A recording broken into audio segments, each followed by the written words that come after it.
신대원 동기 목사님의 설교가 국민일보에 실렸다는 이야기를 듣고 제가 국민일보를 찾아서 보았습니다. 이번에 설교에 재미있는 이야기가 하나 있어서 여러분에게 소개합니다. 베토벤 교향곡 중에 제3번의 제목은 영웅입니다. 교향곡 제3번보다 더 유명한 곡이 있는데 교향곡 5번은 운명이에요. 운명은 우리가 참 잘 압니다. 많은 사람들이 이 운명이라고 하는 이 곡의 끝까지는 잘 몰라도 처음 시작하는 부분은 다 알고 있습니다. 이 운명은 많은 방송 프로그램 같은 데에 삽입될 정도로 잘 알려져 있는데요. 그러면 교향곡 3번과 교향곡 5번 사이에는 어떤 곡이 있을까요? 당연히 4번이 있습니다. 그런데 클래식 채널에서조차 교향곡 4번은 의외로 자주 나오지 않습니다. 유튜브에서 베토벤 교향곡 4번을 검색하면 3번과 5번보다도 훨씬 적은 수의 영상이 노출됩니다. 그렇다고 4번이 잘 써진 곡이 아닐까요? 전혀 그렇지 않습니다. 독일 작곡가 로베르트 슈만이라고 하는 분이 뭐라고 했냐면 베토벤의 천재성은 이 4번에서 드러난다, 이렇게 이야기했다고 합니다. 유명하지 않은 4번으로 베토벤은 천재 음악가가 되었다는 이야기죠. 이런 이야기의 설교의 내용을 제가 듣는데요. 근데 문득 이런 마음이 들었습니다.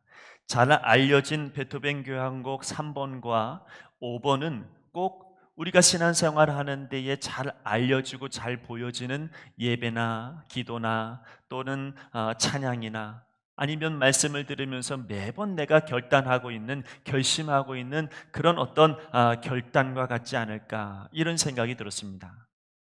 그러나 진짜 그리스도인, 마치 베토벤의 천재성이 드러나는 그 4번과 같은 그런 신앙은 뭘까 생각해 보았더니 그것은 남에게 보이지 않는, 뒤에 숨겨져 있는 것과 같은 순종이 바로 그런 것이 아닌가, 이런 마음이 들었습니다.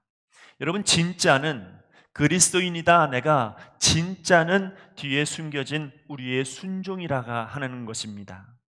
여러분, 우리가 순종한다라고 하는 것은 무엇에 순종하는 걸까요? 이를테면 말씀에 순종한다는 것은 말씀에 무엇에 순종하는 것일까요? 그것은 아마도 이 말씀이 그냥 책이라면 그러면 우리는 여기에 따를 이유가 없고 필요가 없습니다. 좀 더 정확하게 이야기하면 나에게 유익되어진 거면 이 책대로 내가 한번 해봐야지, 이렇게 생각이 들 거고, 전혀 나에게 유익이 되지 않고 나와 상관없는 것 같으면 그냥 웃으면서 넘어가 버리면 그만입니다. 근데 우리는 말씀을 읽으면서 꼭 이거 순종해야지 하는 마음이 내 안에 드는 이유는 이 말씀에 권위가 있기 때문입니다. 이 말씀에 하나님의 권세가 있기 때문에 우리는 그 권세에 눌려서 순종해야 되겠다라고 하는 마음이 내 안에 생겨나는 것이죠. 여러분, 말씀 앞에서 모든 그 권세 앞에서 피조물이 눌려서요. 그래서 여러분, 모든 피조물들은 자연스럽게 그 말씀에 순종하게 되어져 있습니다. 날씨도 그렇고 산도 그렇고 바다도 그렇고 동물들도 그렇고 모든 피조물들은 피조물들이기 때문에 하나님의 말씀 앞에서 모두 순종하게 되어져 있습니다. 로마서 8장 20절 말씀에 보면 피조물이 허무한데 굴복하는 것은 자기 뜻이 아니요 오직 굴복하게 하시는 이로 말미암음이라, 이렇게 이야기했습니다. 그러니 모든 피조물들은, 여러분, 이 모든 피조물들은 하나님의 말씀에 그 권위 앞에 순종하는 것이 지극히 자연스러운 거고 당연한 것이고 마땅한 일이다, 이렇게 이야기할 수 있는 것이죠. 그러므로 여러분, 우리가 하나님 앞에서 행하는 순종은 어디에 순종하는 거냐면 그 하나님의 권세 앞에 순종하는 겁니다. 우리가 하나님이라고 하는 그 존재, 하나님이라고 하는 그 창조주 앞에 그분의 말씀에 권세가 있기 때문에 그 권세에 우리가 눌려서 하나님의 말씀이라면, 하나님의 뜻이라면 우리는 순종할 수밖에 없는 게 그리스도인입니다. 그냥 그리스도인이다, 나는 기독교인이다, 그러면서 말씀에 순종하지 않는다고 한다면, 그렇다면 진정한 그리스도인이다 라고 말하기가 어렵다는 것이죠. 모든 피조물들이 당연하게 그 권세 앞에서 순종하듯이 모든 그리스도인들은 하나님의 것이다라고 이야기하면 순종하는 것이 지극히 마땅한 것이요, 그것이 바로 진정한 그리스도인의 모습이다, 이렇게 이야기할 수 있습니다. 다시 말씀드리지만 우리가 하나님의 말씀에 순종하는 이유는 그분의 권세 앞에 우리가 순종하는 겁니다. 이 하나님의 권세를 아주 정확하게 우리에게 보여주신 분이 계시는데 바로 예수 그리스도이십니다. 예수 그리스도께서 이 땅에서 사역하실 때 보면 그분의 이름만 대면 여러분 마귀가 떠나갔습니다. 왜 그렇습니까? 그분의 이름에 권세가 있는 것이죠.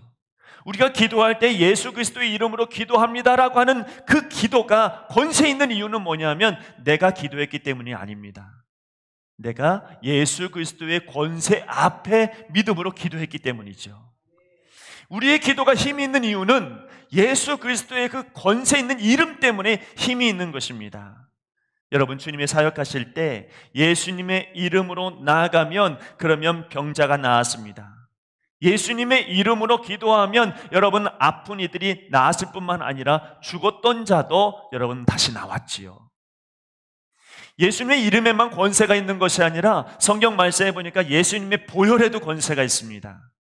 그래서 주님의 보혈에 힘입어 기도하면 어떻게 되어집니까? 여러분, 악한 자는 떠나가게 되어져 있고요, 심지어는 그 악한 자는 조금도 주님의 보혈에 덧입혀 있는 사람들과 함께 있지 못하게 되어져 있습니다. 왜냐하면 그 보혈의 권세가 그냥 권세가 아니라 사망 권세를 이기신 승리의 권세이기 때문에 그렇습니다. 저는 여러분 오늘 예배드리고 있는 우리 모두에게 주님의 보혈이 힘입어지기를 소망합니다. 다른 어떤 권세보다 이 보혈의 권세가 여러분 모든 것을 이기게 하는 능력 있는 권세가 되어지는 것입니다. 우리가 순종해야 하는 것은 바로 이 하나님의 권세입니다. 모든 삶 속에서 이 권세를 인정하는 것이 바로 믿음입니다. 내가 믿는다고 해서 믿음이 아니라 그분의 권세를 매 순간마다 나의 삶 속에서 매 순간마다 인정할 때마다 그게 내 믿음이 되어지고 나의 참 그리스도인의 모습이 되어지는 것입니다. 그래서 이 권세에 순종하는 것이 우리에게는 은혜고 우리에게는 복입니다. 무엇보다 진정한 그리스도인이라면 가장 자연스러운 것이 무엇이냐? 하나님의 권세 앞에 내가 순종하는 거죠. 오늘 말씀을 한번 보겠습니다. 오늘 우리가 28절 말씀부터 읽었으나 23절부터의 말씀을 보면 예수님께서 성전 안에 들어가서 가르치고 계시는데 그 성전에 누가 들어오냐면 대제사장들과 백성의 장로들이 들어와서 이렇게 이야기합니다. 당신 무슨 권위로 이런 일을 합니까? 다시 말하면 누가 이런 권위를 줬습니까? 이렇게 따집니다. 그때 예수님께서 그들에게 다른 질문으로 답을 하시죠. 뭐라고 질문하십니까? 요한의 세례가 어디로부터 왔느냐? 하늘로부터 왔느냐? 아니면 사람으로부터냐? 여러분 이렇게 물으실 때에 그 사람들이 답을 못합니다. 왜냐하면 요한은 꽤 유명한 하나님의 사람으로 그렇게 많은 사람들에게 인정받는 사람이었기 때문입니다. 그들은 인정하지 않습니다. 이 사람이 세례 요한이 하나님의 사람이다 인정하지 않습니다. 그러나 많은 사람들이 이 사람은 하나님이 보내신 사람이다라고 인정하니까 내가 말 한마디 하는 것이 얼마나 큰 영향력을 끼치고 얼마나 무서운 일인지를 잘 알기에 말 한마디도 못합니다. 그때 예수님께서 오늘의 본문의 예화를 통해서 정말 하나님께서 사랑하시는 사람이 누군지, 누가 진짜 그리스도인인지, 누가 기독교인인지 여러분 그것을 분명하게 오늘 본문의 말씀을 통해서 우리에게 알려주십니다. 한 아버지에게 두 아들이 있었죠. 이 아들에게 아버지가 오늘 포도원에 가서 일해라 이렇게 말씀하고 있습니다. 그런데 두 아들의 반응이 틀려요. 큰아들은 알겠습니다 그래 놓고 어떻게 합니까? 안 갔어요.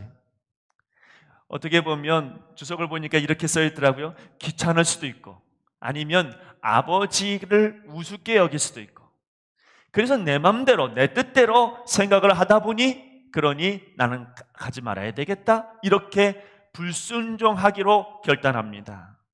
여러분 이런 아들은 평생 그 아버지에게 어떤 존재가 되냐면 애물단지입니다. 큰 어려움을 주는 그리고 전혀 도움이 되지 않는 근심거리만 되어지는 그런 아들입니다. 근데 둘째 아들은 조금 달랐습니다. 이 아들은 처음에는 싫다고 했다가 뉘우치고 결국 가서 일합니다. 이런 아들이 겉으로는 속썩이는 것처럼 보여도 그래도 그 아버지의 마음을 늘 흐뭇하게 하는 아들입니다. 왜냐하면 순종하니까요. 여러분, 그렇습니다. 순종하지 않는 아들은 아버지한테 그렇게 큰 도움이 되지 않습니다. 말만 번지르르하게 하는 그런 아들은 아버지 앞에서는 그냥 애물단지에 불과하죠. 그러나 여러분, 말은 그렇게 했으나 뉘우치고 아버지의 뜻대로 순종했다? 순종하는 사람들, 그 사람 우리 하나님 너무너무 좋아하십니다. 여러분, 저나 우리 신교촌교회 모든 성도들이 성경을 통해서 보면서, 성경을 통하여 우리가 의지하고 보면서 순종할 수 있는 믿음으로 바뀌어지기를 소망합니다. 여러분, 성경을 통해서 보니까 순종하는 사람, 하나님의 권위를 인정하고 내가 하나님 앞에 순종하는 사람들을 성경은 끊임없이 하나님의 칭찬을 듣고 있고 하나님께서 보호 주시는 것을 보게 됩니다. 신명기 1장 36절 말씀에 보면 오직 여분네의 아들 갈렙은 온전히 여호와께 순종하였은즉 그는 그것을 볼 것이요 그가 밟는 땅을 내가 그와 그의 자손에게 주리라. 갈렙은 다른 사람들은 순종하지 않았으나 오직 여호수아와 갈렙만큼은 하나님 말씀에 순종합니다. 눈에 보이는 것 때문에 넘어지지 않습니다. 눈에 보이는 것이 아니라 그 권위에 순종하고 이것도 하나님의 뜻이구나, 이것도 하나님의 말씀이구나, 이것도 하나님 약속하셨구나, 이 믿음을 가지고 순종하니 하나님께서 그들에게 복을 주신 겁니다. 우리가 무엇을 보고 하나님 앞에 복을 얻기를 원합니까? 눈에 보이는 것? 내가 하나님 앞에 잘 보이려고? 그렇지 않습니다. 여러분, 우리가 하나님의 권위를 인정하고 하나님께서 하신 것만 무조건 옳다라고 하는 이 믿음으로 순종할 때에 하나님께서 나를 인정해 주시고 하나님께서 축복해 주시는 것이죠. 자, 어떤 사람이 하나님의 권위에 이렇게 절대적으로 순종할 것 같습니까? 오늘 본문의 말씀을 통해서 우리가 볼 때 첫째는 아이 같은 신앙 가진 사람이 순종합니다. 아이같이 여러분 계산하지 않는 그런 마음을 가지고 있어야 순종이 되는 거지, 계산하기 시작하면 그러면 순종이 잘 안 됩니다. 여러분, 아이는 어떻습니까? 부모가 이야기하면 그냥 계산하지를 않아요. 순진합니다. 가끔 가다 보면 아이들이 자기 머릿속으로 막 계산하는 게 어른들이 보일 때가 있습니다. 그러면 어른들이 뭐라고 이야기하면 대본에 이렇게 말합니다. 쟤 되게 야같다. 왜 그렇습니까? 이 아이는 그냥 순종하고 그냥 원하는 대로, 자기가 바라는 대로 그렇게 가면 되는 것인데 자꾸 머릿속에 계산하기 시작하면 여러분, 그러면 야같다는 거거든요. 여러분, 하나님 앞에서 계산하지 마시길 바랍니다. 하나님께서 말씀하시는 것을 우리는 때로는 계산하면서 순종할 때가 있어요. 내가 순종합니다. 그러나 그 순종하는 것에 계산이 자꾸만 들어가요. 특히 아주 사소한 것들은 은연중에 자기 계산이 들어갈 때가 많습니다.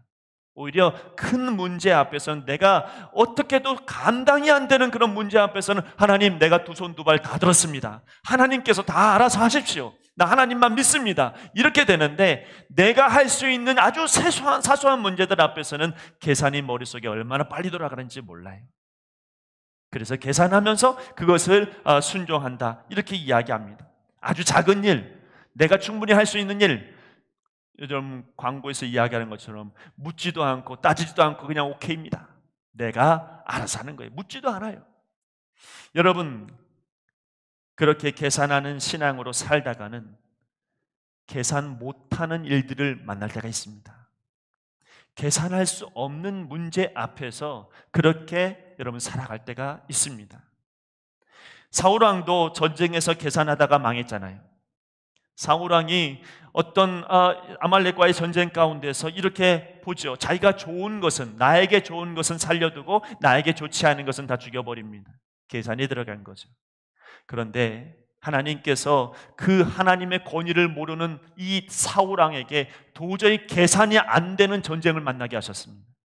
심지어는 자기 계산은 도저히 안 되니까는 귀신을 불러다내는 무당을 찾아가서라도 이 문제를 해결하고자 하는 사울왕의 모습을 보게 합니다. 그러나 그 계산 때문에 망했죠. 여러분, 성경 말씀해 보니까 가룟 유다도 예수님 앞에서 계산하기 시작하니까 망해버린 것 아닙니까? 아나니아와 삽비라가 하나님의 것 앞에서 계산하다 보니까 망해버린 것 아닙니까? 계산하는 신앙은 결코 온전한 순종을 할 수가 없습니다. 하나님의 권위를 무시하니까요. 내가 더 중요한 것입니다. 그래서 믿음이 없는 사람이 계산하게 되고, 믿음이 없는 사람이 계산하다 보면 순종 못합니다. 오늘 본문의 큰아들은 처음에는 예라고 이야기하다가 결국 그의 머릿속에 계산이 들어갔습니다. 무엇이 나에게 유리할까? 자신의 피곤함을 볼 수도 있었고, 자신의 환경을 볼 수도 있었고, 내 형편이 이러니까, 내 생각이 이러니까, 난 이거 해야 되니까, 여러 가지 계산이 들어가다 보니 여러분, 아버지의 말씀이 귀에 들어오지 않았습니다. 그러나 둘째 아들은 아니요라고 이야기하지만 자신의 계산을 접어두고 순종하기로 결단하죠. 이것이 바로 거룩한 결심입니다. 여러분, 하나님의 권위를 인정해서 어린아이 같은 신앙, 계산하지 않는 신앙이 내게 있기를 소망하여 하나님 앞에 기도하시기를 바랍니다. 계산하다가 보면 정말로 순종은 너무나도 멀어집니다. 그러나 계산하지 않고 하나님 말씀입니다, 하나님의 권위입니다, 하나님께서 하시는 겁니다, 그러면 여러분 순종은 쉬워집니다. 자, 두 번째, 오늘 말씀대로 하자면 그 뉘우침이 있는 신앙을 가져야 순종합니다. 작은 아들이 가기 싫다고 했지만 그 마음속에 뉘우치고 결국 순종의 결심을 하게 되죠. 뉘우친다는 말은 메타노이오라고 하는 단어인데 이게 회개입니다. 그러니 여러분, 이 뉘우친다라고 하는 것은 뭐냐면 생각의 발상을 바꾸는 겁니다. 전환시키는 겁니다. 둘째 아들은 안 가겠다고 처음에는 말했습니다. 여러분, 성경에 이렇게 이야기합니다. 안 가겠다, 나는 못 간다, 이렇게 이야기할 때에는 이 둘째 아들의 마음 가운데 얼마나 정당하고 확실한 그런 마음을 가지고 있는지 모릅니다. 나는 이유가 있어서 안 가겠다는 겁니다. 내가 안 가는 데는 분명히 나만의 이유가 있다는 겁니다. 당당합니다. 정당하다는 이야기입니다. 분명 스스로 생각하기에 안 가는 데에 확실한 자기 생각이 있었습니다. 이건 스스로 생각하기에 아주 정당합니다. 누가 뭐래도 이건 맞다는 겁니다. 난 안 가는 것이 옳다는 겁니다. 그런데 성경이 뉘우쳤다 그랬죠. 지금까지 옳다고 했던 일이고 나는 정당하다고 했지만 이제는 다시 생각해 봅니다. 그렇게 정당하다고 이야기했던 거, 내가 맞다고 이야기했던 거, 그게 곰곰이 생각해 보니 내 생각이더라고요. 그러니까 이건 무조건 맞아, 이렇게 해야 돼 라고 이야기했던 모든 것들이 다 하나님의 뜻이 아니라 내 뜻이었더라고요. 그래서 둘째 아들은 내 뜻을 접어두고 하나님의 마음을 생각하기로 마음을 바꿉니다. 그게 여러분 뉘우침이라고 성경은 이야기합니다. 생각을 바꾸는 겁니다.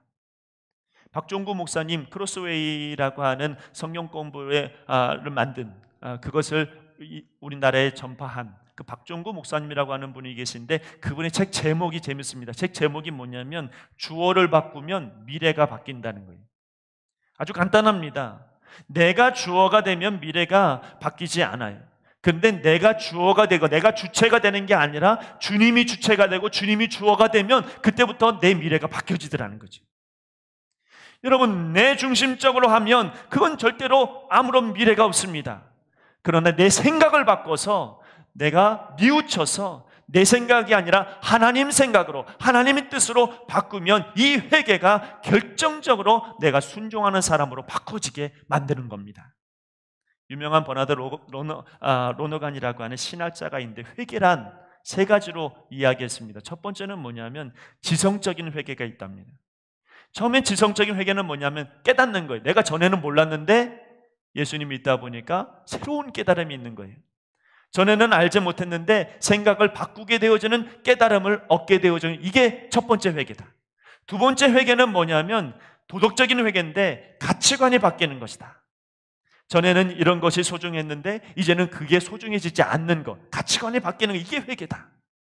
그러니 여러분, 선과 악에 대한 가치관이 바뀌는 거고, 내가 좋은 것과 나쁜 것에 대한 그 전의 가치관이 바뀌는 거고, 내가 해야 할 것과 하지 말아야 될 것에 대한 가치관이 바뀌는 거고, 또 즐길 수 있는 것과 즐겨서는 안 되는 것에 대한 가치관이 바뀌는 것, 이게 회개다, 이렇게 말합니다. 여러분, 이런 도덕적인 회심이 필요합니다. 전에는 이게 너무 중요했는데 이게 중요한 것이 안 되는 거죠. 그런 가치관이 바뀌는 게 이게 바로 회개라는 거죠. 그리고 그분이 이야기한 마지막 회개는 뭐냐면 종교적인 겁니다. 이제는 하나님을 생각하는 것, 이게 회개다. 아버지의 뜻을 생각해야 된다는 겁니다. 나의 뜻이 중요한 것이 아니라 하나님의 권위가 중요하고 하나님의 뜻이 중요하다. 이게 진짜 회개라고 말하고 있습니다. 작은 아들은 뉘우쳤습니다. 자기 생각으로 가득해서 확신했던 일들을 뉘우치고 아버지의 마음을 생각했습니다. 거기서 그는 순종의 사람이 된 거죠. 오늘 본문에서 예수님은 사실 목숨 걸고 오늘 지금 진리의 말씀을 전하는 겁니다. 여기 누가 있습니까? 종교 지도자들, 바리새인들, 서기관들이 있어요. 그들 앞에서 예수님 이 제사장 앞에서 말하고 있어요. 뭐라고 말씀하고 있냐면 세리들과 창녀들이 너희보다 먼저 하나님 나라에 들어가느니라. 여러분, 그들이 당연히 천국 간다고 생각하고 당연히 하나님 나라에 들어간다고 생각했는데 예수님이 목숨 걸고 말하고 너희들보다 세리와 창녀들이 먼저 하나님 나라에 들어갈 것이다. 이유는 32절 말씀에 보면 이렇습니다. 요한이 의의 도로 너희에게 왔거늘 너희는 그를 믿지 아니하였으되 세리와 창녀는 믿었으며 너희는 이것을 보고도 끝내 뉘우쳐 믿지 아니하였도다. 한마디로 말하면 뭡니까? 뉘우치지 않았다는 겁니다. 뉘우치지 않는 사람은 천국 못 들어간다는 이야기죠. 뉘우치는 사람만이 하나님 나라에 먼저 들어가게 된다. 성경에 예수님은 그렇게 말씀하고 있습니다. 바리새인들, 서기관들, 모든 종교의 지도자들 앞에서 예수님께서 목숨 걸고 지금 이야기하시는 건 뭐냐? 뉘우쳐라는 거예요. 여러분, 우리 이 땅의 모든 기독교인들에게 말씀하고 있는 것 같지 않습니까? 뉘우쳐야 된다는 거죠. 뉘우치지 않냐면 순종이 일어날 수 없을 뿐만 아니라 뉘우치지 않냐면 하나님 나라에 못 들어간다는 이야기입니다. 여러분, 오늘 우리는 이 회개, 이 뉘우침이 있어야 합니다. 말씀의 권세 앞에서 정말 우리가 뉘우치며 과연 살아가고 있습니까? 그 뉘우치는 사람이 복이 있는 사람입니다. 내 생각에서 하나님 마음을 생각하기로 생각을 바꾸는 사람, 그 사람이 복이 있는 사람입니다. 그 생각을 내려놓고 내 생각을 내려놓고 하나님의 마음을 먼저 생각할 때 비로소 순종이라고 하는 것이 나오기 시작하는 거예요. 교회에서 더욱 순종 잘하는 사람을 보면 모두 자기 생각에 합당하니까 순종하는 게 아닙니다. 내 마음에 맞으니까 순종하는 게 아닙니다. 하나님의 마음에 합당하니까 순종하는 겁니다. 내 생각에 합당하면 순종 어려운 일이 되지만 하나님 마음에 합당하다고 믿으면 그건 순종이 쉬워집니다. 내가 순종하기 어려운 이유는 하나님 마음을 아직 모르기 때문이죠. 하나님의 권위를 인정하지 못하게 되면 그러면 순종이 참 어려운 문제가 됩니다. 자, 마지막으로 잃지 않은 신앙을 가져야 온전한 순종이 있습니다. 사무엘상 15장 22절에 순종이 제사보다 낫고 듣는 것이 순양의 기름보다 나으니라 그랬습니다. 예배를 드리거나 기도하거나 찬양하는 것보다 순종함으로 하나님께 나아가는 것이 더 복되다는 이야기죠. 신앙과 행동이 다른 것, 내가 말하는 것과 행동이 다른 것, 이게 지금 현재 우리 기독교의 문제 아니겠습니까? 내가 말은 그렇게 잘하지만 그러나 말한 대로 내가 살지 않는 것, 여기에 여러분은 응답이 없습니다. 여기에 우리의 문제가 있습니다. 여러분, 저도 참 어려운 문제지만 그러나 진실한 믿음의 사람이 되려면 말 따로 행동 따로 이거 여러분 참으로 순종을 어렵게 만들 뿐만 아니라 그리스도인다운 모습이 아닙니다. 말대로 행동을 여러분 따라가야지요. 본문의 그나들은 유대인이나 바리새인이나 그리고 제사장, 서기관들을 의미합니다. 둘째 아들은 세리와 창녀들을 말합니다. 그러니까 유대인, 바리새인, 제사장, 서기관들은 말과 행동이 다른 사람들을 말하는 겁니다. 내가 한다 그러고 안 합니다. 내가 기도한다 그러면서도 안 합니다. 여러분, 내가 말씀대로 살겠노라 라고 이야기하면 실제로 안 한다는 이야기입니다. 그러나 세리와 창녀들은 말씀을 듣고 그 은혜를 받은 대로 살더란 말이죠. 제가 요즘 느끼는 것이 있습니다. 어떤 분들은 저에게 기도 제목을 내놓습니다. 이렇게 되었으면 좋겠다고, 저렇게 되었으면 좋겠다고, 이렇게 나았으면 좋겠다고, 여러분 이렇게 기도 제목을 내놓습니다. 그런데 기도 제목을 내놓으면서 그 기도 제목대로 응답받는 사람들의 모습을 보게 될 때가 있습니다. 어떻게 저분은 기도의 응답을 저렇게 잘 받았지? 어떻게 기도대로 저렇게 하나님께서 역사하시지? 가만 보니까 평상시에 그들의 삶 속에 그 기도대로 살려고 하더라고요. 여러분, 내가 이렇게 기도해 놓고 돌아서서는 전혀 딴판의 이야기를 하고 있다면 여러분, 기도의 응답이 되겠습니까? 그러나 내가 기도합니다, 이렇게 기도합니다, 저렇게 기도합니다, 그 기도대로 내가 살려고 해요. 내가 하나님 기도하게 해주세요라고 기도합니다. 내가 말씀대로 살게 해주옵소서, 말씀을 보게 해주옵소서, 말씀을 봅니다. 여러분, 내가 말한 대로 살려고, 기도한 대로 살려고 하니까 기도 응답이 이루어지단 말이죠. 말과 행동이 틀리면 응답을 기대하기 어려울 뿐만 아니라 순종도 어렵지요. 그러나 여러분, 말과 행동을 일치시키는 그 사람은 순종하기도 쉽고 응답도 이루어지더라는 것입니다. 여러분, 이렇게 일치하는 신앙을 가진 사람이 진실한 사람이고 바로 그 사람이 응답받는 인생을 살더라는 것입니다. 이것이 진정한 순종입니다. 여러분, 오늘 우리는 이 둘째 아들의 순종을 보면서 참 많은 것을 깨닫게 됩니다. 말씀의 권위 앞에서 계산을 내려놓으니까 순종하게 됩니다. 말씀의 권위 앞에서 뉘우치고 회개해서 내 생각이 아니라 하나님의 생각을 먼저 하려고 하니 순종하는 마음이 생깁니다. 말씀 듣고 결단하는 마음과 삶이 일치하니까 순종하게 됩니다. 그러니 가만 보면 여기에 신앙의 참 모습이 있습니다. 신앙의 참 모습은 앞에 보이는 것보다 그 뒤의 모습이더라는 겁니다.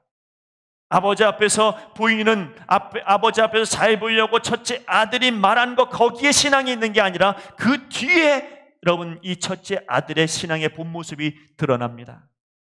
둘째 아들은 그가 처음에는 아니요 해놓고 뒤에 가서는 계산하지 않고 예로 바꿨습니다. 처음에는 내 생각으로 아주 당당하게 말했지만 뒤에 가서는 아버지의 마음에 대한 생각으로 바꾸었습니다. 그게 그의 신앙이었고 그의 마음이었고 그의 본 모습이었단 말이죠. 우리 신앙의 모습은 그 말한 것 뒤에 있습니다. 그 결심한 것 뒤에 있습니다. 하나님 앞에서 믿음의 결단을 했다면 바로 뒤에 내 순종이 참 내 신앙이 됩니다. 그것이 바로 하나님을 사랑하는 그리스도인입니다. 사람에게도 똑같습니다. 사람 앞에서 좋은 말하고 사람 앞에서 믿음 있는 말을 했으면 그 바로 뒤에 내 모습이 진짜 나의 모습입니다. 내 말과 내 행동이 바로 이웃을 사랑하는 그리스도인의 참 모습이 됩니다. 바로 이런 사람이 비로소 하나님 앞에 순종의 사람이요 복된 사람이라는 증거가 되는 것이죠. 다시 말합니다. 하나님의 권세 정말 놀라운 것이죠. 우리의 힘으로는 불가능하지만 하나님의 권세로는 모든 것이 가능합니다. 무엇보다 하나님의 그 권세를 인정하고 믿는 사람에게 순종을 기대할 수 있습니다. 어떻게 믿습니까? 아이같이 계산하지 않고 믿는 것, 그리고 회개하는 신앙으로, 그리고 신앙과 내 생활이 일치하는 그런 삶을 살아갈 때, 그때 온전한 순종의 사람이 되고, 이런 순종의 사람을 하나님 사랑하십니다. 이런 순종의 사람을 하나님 칭찬하시고, 이런 순종의 사람을 하나님께서 하나님의 귀한 교회로 세우시는 줄로 믿습니다. 기도하겠습니다. 하나님 아버지, 말과 행동이 너무나도 다르고 회개가 없으며 때로는 아버지 우리의 머릿속에 얼마나 많은 계산 가운데 있는지 모릅니다. 그러나 이제 아버지 하나님 앞에 순종하는 사람이 되어서 하나님께서 주시고자 하는 놀라운 축복의 은혜를 우리가 다 누리며 살아갈 수 있도록 인도해 주시옵소서. 하나님, 예배를 드리고 있는 모든 한 사람 한 사람 위에 하나님의 놀라우신 사랑과 축복과 은혜를 부어주시사 저들이 이제는 내 말한 것 뒤에 참 신앙을 보일 수 있도록, 참 신앙의 증거를 보일 수 있도록 인도하여 주시옵소서. 하나님께 모든 영광 올려드리며 예수님의 이름으로 기도하옵나이다. 아멘.